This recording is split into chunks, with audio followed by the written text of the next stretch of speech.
Paz do Senhor, minhas irmãs, meus irmãos, amém. É bom estar junto com você mais uma vez. É bom. Daisa, vai abrindo comigo, meu irmão, meu irmão, no livro de Atos, no capítulo 20. Atos 20.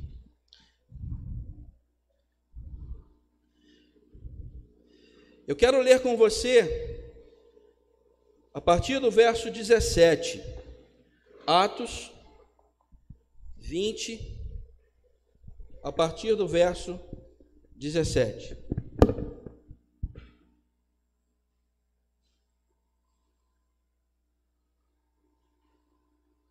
Você pode permanecer sentado mesmo, e eu quero que você apenas me acompanhe. O texto diz que de Mileto mandou a Éfeso chamar os presbíteros da igreja. E aqui nós estamos nos referindo a Paulo. Paulo pediu, ele estava em Mileto, estava numa viagem missionária, e estava numa cidade chamada Mileto, e ele pede que chamem os presbíteros da igreja que estavam em Éfeso. Verso 18: E quando se encontraram com ele, lhes disse: Vós bem sabeis como foi que me conduzi entre vós em todo o tempo, desde o primeiro dia em que entrei na Ásia, servindo ao Senhor com toda a humildade, lágrimas e provações que pelas ciladas dos judeus me sobrevieram, jamais deixando de vos anunciar coisa alguma proveitosa e de vô-la ensinar publicamente e também de casa em casa, testificando tanto a judeus como a gregos o arrependimento para com Deus e a fé em nosso Senhor Jesus Cristo. E agora, constrangido em meu espírito, vou para Jerusalém, não sabendo que ali me acontecerá, senão que o Espírito Santo de cidade em cidade me assegura que me esperam cadeias e tribulações. Porém, em nada considero a vida preciosa para mim mesmo, contanto que complete a minha carreira e o ministério que recebi do Senhor Jesus, para testemunhar o evangelho da graça de Deus. Agora eu sei que todos vós, em cujo meio passei pregando o reino, não vereis mais o meu rosto. Portanto, eu vos protesto no dia de hoje, que estou limpo do sangue de todos, porque jamais deixei de vos anunciar todo o desígnio de Deus. Atendei por vós e por todo o rebanho sobre o qual o Espírito Santo vos constituiu bispos, para pastoreardes a igreja de Deus, a qual ele comprou com seu próprio sangue. Eu sei que depois da minha partida entre vós penetrarão lobos vorazes, que não pouparão o rebanho, e que dentre vós mesmos se levantarão homens falando coisas pervertidas, para arrastar os discípulos atrás deles. Portanto, vigiai, lembrando-vos de que por 3 anos, noite e dia, não cessei de admoestar com lágrimas a cada um. Agora, pois, encomendo-vos ao Senhor e à palavra da sua graça, que tem poder para vos edificar e dar herança entre todos os que são santificados. De ninguém cobicei prata, nem ouro, nem vestes. Vós mesmos sabeis que estas mãos serviram para o que me era necessário, a mim e aos que estavam comigo. Tenho-vos mostrado em tudo que, trabalhando assim, é mister socorrer os necessitados e recordar as palavras do próprio Senhor Jesus. Mais bem-aventurado é dar que receber. Vamos orar. Obrigado, Senhor, pela tua palavra, e nós te agradecemos mesmo, Senhor, porque ela se renova a cada dia. E nesta porção, Pai, nós queremos nos alimentar. Desta porção nós queremos nos alimentar nessa noite. Então nos ajuda, nos ajuda. É em teu nome, Jesus, que te agradecemos. Amém e amém, amém. Irmãos e irmãs, é muito significativo dia do pastor e também da pastora metodista, que é celebrado, rememorado todo segundo domingo de abril. É um encargo, eu diria, um tanto ingrato, porque pastor, pastora, ele é chamado, é chamada, muitas vezes para nos dizer não. É fácil dizer não para alguém, gente? Não. E olha, invariavelmente, pastor, pastora, é aquela pessoa, e nós acreditamos, ungida por Deus, para nos chamar de volta à razão, quando as coisas elas estão saindo um pouquinho do centro. É aquela pessoa que tem um encargo chato de dizer: você está errado, meu irmão, reveja o teu posicionamento. Pastor, pastora no meio metodista tem ainda mais um problema, porque eles não são autônomos a ponto de definirem os rumos da denominação, da instituição, de modo que eles e elas, eles ficam pressionados, premidos entre a instituição em nível geral e regional e a igreja local. Então, muitas vezes eles têm que fazer um meio de campo para que a igreja local ela se submeta a algumas diretrizes das áreas gerais, das áreas geral e regional. Pastor metodista não é um pastora metodista não é um encargo fácil, meus irmãos, minhas irmãs, não é. Então hoje nós temos aqui a pastora Nancy Otília, está com a gente, bênção. Temos também a pastora Lucinéia Fischer, estive com ela hoje de manhã lá em São Luís do Paraitinga, bênção. Tantos pastores, pastoras passaram pelas nossas vidas, e eu hoje, quando eu estava preparando o texto, me recordei de meia dúzia deles, como eles foram profundamente importantes na minha caminhada, muitos deles me dizendo não, e eu, teimoso que sou, acredite, sou muito teimoso, muito genioso, terrivelmente difícil de lidar, impaciente, muitas vezes insubmisso, eu brigava com eles, dizia que não, está errado, e depois, claro, estava errado. Alguns anos depois, e hoje eu tive mais uma vez essa memória, eu me recordo que eles foram muito importantes na minha jornada. Se eu os tivesse ouvido oportunamente lá atrás, muitas coisas eu deixaria de sofrer na caminhada. Há um ditado que se diz: quando a cabeça não pensa, pois é, o pastor, a pastora te ajuda a lembrar que você é um ser pensante, e você precisa pensar, meu filho.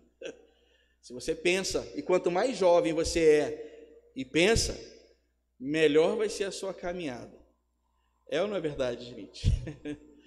Por isso, quando eu olho esse texto, e aí olhem para o texto comigo, Paulo, ele chama os presbíteros, os bispos, aqui a palavra presbítero e bispo, por baixo do texto é episcopos, é a mesma palavra, a mesma tarefa, a mesma função que os presbíteros pastores tinham. Então, na verdade, no tempo da igreja do Novo Testamento, os bispos e presbíteros faziam praticamente as mesmas tarefas. Eles apacentavam gente, eles cuidavam de gente. E Paulo, imaginando que na jornada missionária que ele haveria de fazer, então, ele talvez fosse martirizado, seria morto, e por conta disso ele chama os presbíteros que estavam nas imediações de Mileto, em Éfeso, chama a todos eles, os presbíteros, os episcopos, para dar, vamos dizer assim, as últimas instruções a esses pastores. Que instruções são essas? E é sobre isso que eu quero conversar com você. Irmão e irmã, aquele e aquela que deseja esse encargo, que é um encargo muito digno, muito superior, vamos dizer assim, ele tem que ter algumas características, ele tem que entender que algumas coisas ele precisa ter e outras ele precisa abdicar de ter. Olhe para o texto, e eu começo vendo no versículo 18. Ele diz: desde o primeiro dia em que entrei na Ásia. Irmão, irmã, pastor, pastora, é uma figura pública. Não tão pública quanto quando a gente vai no banco. Hoje a gente tem a gente tem que dizer se nós somos pessoas politicamente expostas. Ela não precisa preencher essa opção lá nas fichas. Mas pastores e pastoras são pessoas públicas que estão sendo observadas o tempo inteiro. Pastor, pastora, independente de qual denominação seja, e aqui eu não me refiro realmente somente à Igreja Metodista, mas eu me refiro a qualquer denominação. Pastor, pastora, tem uma vida pública. Ele é pastor não somente nas 4 paredes do templo, ele é pastor no mundo, na vida, nas ruas, nas esquinas, nos lugares onde ele está. E hoje, quando nós temos muitos pastores, assim como Paulo era, vamos dizer assim, um ministro que também trabalhava. O texto em Atos, em determinado momento, fala que ele fazia tendas, porque as ofertas elas escassearam, não havia como, e ele teve que trabalhar para poder se manter e manter o ministério que ele fazia. Hoje nós temos esses ministros também. Então ele não é pastor somente na igreja local, ele é pastor na comunidade.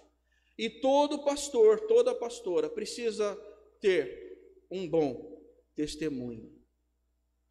Irmão e irmã, ter bom testemunho implica em ter que se submeter muitas vezes a coisas que você, em condições normais de temperatura e pressão, você explodiria. Você não pode falar qualquer coisa para qualquer um. Você não pode dizer o que vem na telha. Você não pode chutar o pau da barraca. Você não pode dizer tudo, porque você tem responsabilidade sobre as suas palavras, para que você não deixe uma gama de mortos e feridos para trás. Pastor e pastora, principalmente aqui na Igreja Metodista, que está no centro da cidade, ela já não é pastor, pastora da Igreja Metodista, é pastor, pastora da cidade. Então, quando alguém lembra do pastor ou da pastora da Igreja Metodista, é aquela igreja lá no centro, na Rua 15, e aí ela vai ser lembrada pela prática dela. Então, se ela tratou mal alguém lá na lojinha da Rua Souza Alves, é aquela que falou assim, assim, assim? É aquela que disse isso, isso, isso, isso? É aquela que se portou assim, assim, assim, assim? Pastor, pastora, são pessoas, é um tipo de pessoa que precisa dar bom testemunho o tempo inteiro.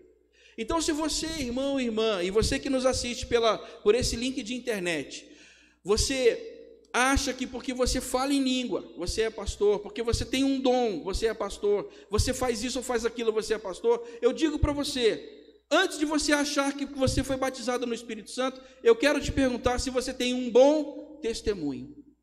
O que as pessoas dizem a seu respeito? Irmão e irmã, se esse dom, que é um dom tão precioso, isso é um carisma dado por Deus, é um dom de pastor, de pastorear, de apacentar. Se isso arde em mim, arde em você, a primeira coisa que eu preciso entender, eu preciso dar bom testemunho. E o bom testemunho, ele precede aos meus dons espirituais. Porque no futuro, talvez lembrem de você pelos teus dons espirituais, mas o seu mau testemunho vai falar muito mais do que os dons espirituais. E aí, eu não sei se você já ouviu essa fala. Falava em língua, mas o testemunho.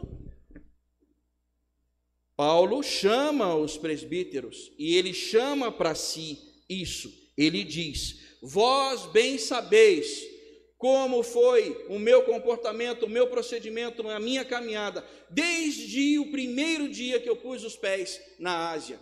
Quando ele pôs os pés no campo missionário, ele chama para si a responsabilidade e diz: eu dei um bom testemunho. Irmão e irmã, se eu e você pudermos carregar algo dos nossos pastores e pastoras metodistas, carreguemos isso na memória, o bom testemunho que elas nos deram. Eu aqui me recordo de muitos deles, e eu hoje faço questão de mencionar um em especial, chamado Adonias Bandeira de Ataíde, pastor da primeira região, pastor suplente ativo. Foi meu pastor, pessoa fantástica, espetacular, um testemunho impecável. Quando numa determinada vez a gente precisou fazer uma reforma no templo, e a casa pastoral era no fundo, a gente ia fazer a reforma no templo e reforma na casa pastoral. O que faz? Ele, para não, vamos dizer assim, não ser pesado à comunidade, ele morou no gabinete durante cerca de 4 meses. E o bispo Paulo Tarso de Oliveira Lockman, uma certa ocasião, foi à nossa igreja, depois já de tudo pronto. Ele deu um testemunho sobre a vida do pastor Adonias. Ele disse assim: quando vem um pastor e eu tenho que nomear, eu chamo ele para o meu gabinete. Pastor Adonias perguntava assim: onde é, bispo? E o bispo dizia: é lá, assim, assim, assim. Bispo Paulo Lockman, depois ele conclui dizendo: hoje, há alguns anos atrás, mas ele dizia: hoje, quando chamamos um pastor ou uma pastora, a primeira pergunta que eles fazem é: quanto vamos ganhar? Quanto eu vou ganhar, bispo? Irmão e irmã, o pastor Adonias nunca perguntou sobre quanto ele ia ganhar. E isso marcou profundamente a minha vida, porque ele, com os atos dele, ele disse, e à época eu era seminarista, preferi ficar leigo, por N razões. Um dia, no pé da orelha, se você quiser, eu te conto a história. Mas ele me disse assim: meu filho, um dia, se você for pastor, entenda uma coisa.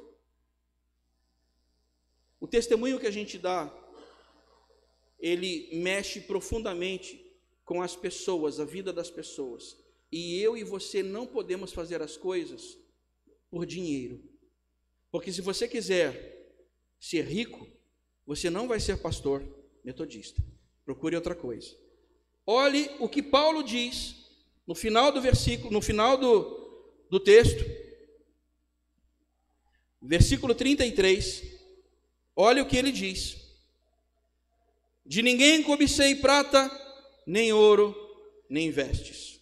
Irmãos e irmãs, num tempo em que nós vemos notícias assombrosas, escabrosas, aos borbotões, de péssimos testemunhos de supostos pastores, eu vou colocar entre aspas, notícias essas que nós nos envergonhamos, nós cristãos, e nós, cristãos protestantes de uma tradição reformada, nos envergonhamos muito mais. Gente que hoje faz da prata, do vil metal, a motivação para amealhar meia dúzia de pessoas, ou uma dúzia de pessoas, ou de encher templo. Irmão e irmã, o que Paulo está dizendo no texto é que o meu ministério, o teu ministério, o ministério daquele que almeja apacentar, não pode ser motivado pelo quanto você vai ganhar, pelo quanto vai dar de dinheiro, pelo quanto de sucesso aquilo pode ter. Qual é o tamanho do impacto em termos de mídia? Irmão e irmã, eu e você somos chamados para sermos ministros, sim, apacentadores, sim, discipuladores, sim, mas não precisamos de uma régua de sucesso para dizer se o nosso ministério, ele é bom ou ruim? Eu prefiro o exemplo do pastor Adonias, que na humildade, na tranquilidade, no sossego dele, com a vida dele, ele falou muito mais do que muitos que passaram pela minha vida. Irmão e irmã, quando falamos de testemunho, nós estamos falando dessas coisas, e eu quero seguir no texto com você. Paulo diz, versículo 19: servindo ao Senhor com toda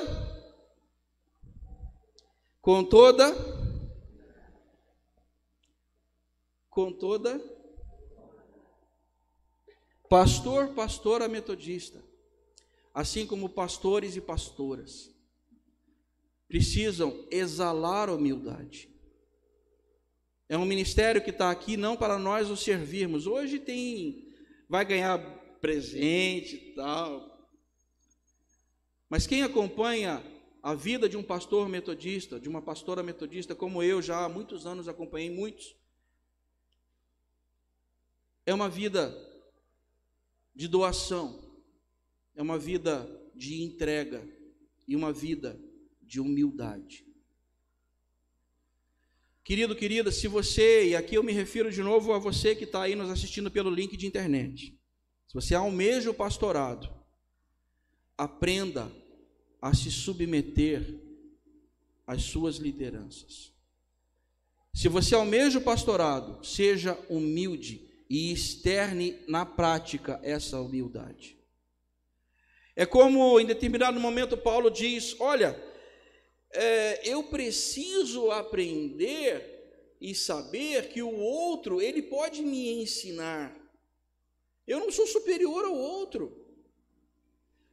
Qual é o maior exemplo que Jesus dá com relação à humildade? Ele se submete naquele que a gente chama de lava-pés, assume uma função que na Palestina do primeiro século era uma função de escravo e lava os pés dos seus discípulos. E termina dizendo, se eu, que vocês me chamam de mestre, rabi, faço isso, vocês também devem fazer isso com os demais. Irmão e irmã, a autoridade, ela só vem depois da submissão, de modo que isso é um pressuposto do ministério pastoral. A submissão, ela é um princípio da autoridade. Se você não quer se submeter, se você não quer ser exortado, se você não quer ser exortada, não quer ser aconselhada, você não serve para ser pastora, você não serve para ser pastor. O que Paulo está dizendo aqui é que essa humildade fez com que ele seguisse a carreira e todos os dias, como no versículo 20, olha aí por favor, anunciava em 2 lugares, publicamente e de casa em casa. Publicamente, vamos dizer assim, talvez como hoje, ou para uma multidão, mas de casa em casa é a parte mais difícil, porque tem casas que talvez o ministro, o pastor metodista, a pastora metodista, não gostariam de entrar, mas é algo requerido, e Paulo fazia isso. Não se cansava de anunciar o evangelho na esfera pública, mas também na esfera privada.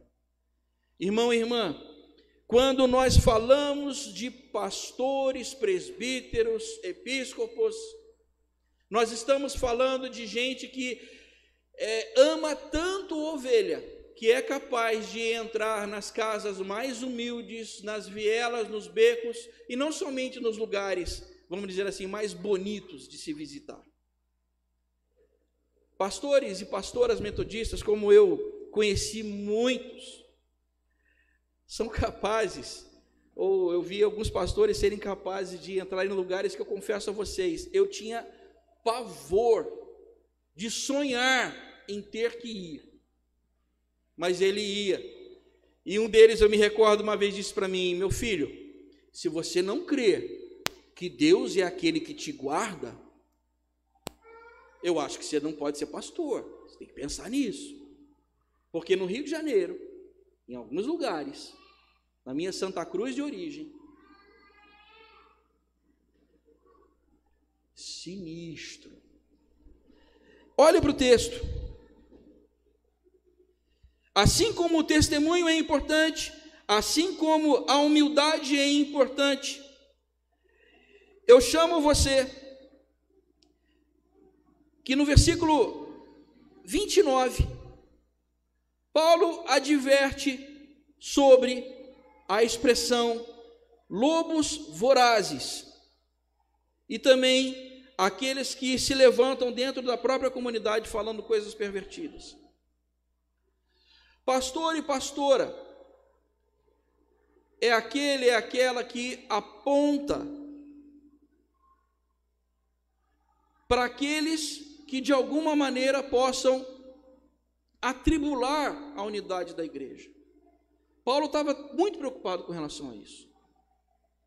Irmãos e irmãs, uma coisa que é muito cara para nós, como igreja, é a nossa unidade. Hoje nós estamos aqui juntos, juntas. E se nós não tivéssemos um mínimo de unidade entre nós não estaríamos aqui. Então é algo que eu e você precisamos perseguir a todo custo. É a unidade, identificando com muita clareza quando alguma coisa está minando essa unidade, assim como Paulo fez. E Paulo não teve dúvida, no versículo 31, abra comigo, ele diz: portanto, vigiai, porque no caso dele, ele não cessou de admoestar, até mesmo com lágrimas, a cada um. Irmãos e irmãs, nós precisamos ter a coragem de Paulo para ter que dizer, mesmo na cara dura, quando alguma coisa não está certa. Precisamos ter essa coragem, essa ousadia, porque muitas vezes, e num tempo em que hoje nós estamos, no tempo que nós estamos vivendo hoje, numa profusão de denominações evangélicas, onde quando se repete centenas de vezes uma mentira, ela acaba, parece que se tornando verdade. E aí você falar de coisas como, olha aqui de novo o que Paulo fala, versículo